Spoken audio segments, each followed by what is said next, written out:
आज जो मैं बात बता रहा हूँ वो चीज कभी गौर करना।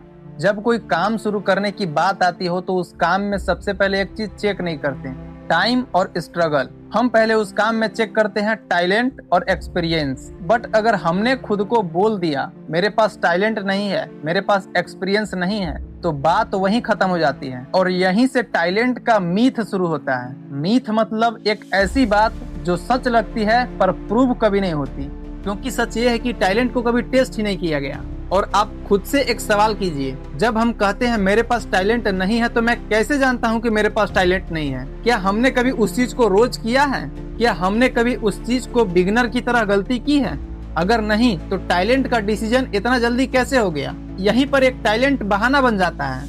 मैं बहाना इसीलिए बोल रहा हूँ क्योंकि टैलेंट बोलते ही प्रेशर कम हो जाता है। अगर टैलेंट ही नहीं है तो ट्राई करना जरूरी नहीं, लेकिन एक बात सच है कि अगर ट्राई नहीं करोगे तो फेल भी नहीं होगे, और फेल नहीं होगे तो खुद से क्वेश्चन नहीं पूछना पड़ेगा। इसीलिए टैलेंट का मीथ इतना कंफर्टेबल होता है। वो हमसे मेहनत नहीं मांगता, वो हमसे एक लाइन मांगता है, ये मेरे लिए है ही नहीं। और अब एक आखिरी बात सोचो, अगर टैलेंट सच में स्टार्टिंग पॉइंट होता तो दुनिया में इतने सारे लोग बिना टैलेंट के कहां से आ गए? और अगर टैलेंट एंड में समझ आता है तो शुरुआत से पहले टैलेंट का डिसीजन लेना किस चीज को बचाने का तरीका है। इसीलिए जब भी टैलेंट नहीं है ये लाइन माइंड में आए तो उसी समय समझ लेना बात टैलेंट की नहीं है, शायद बात उस मोमेंट की होती है जहां ट्राई करना जरूरी हो जाता है।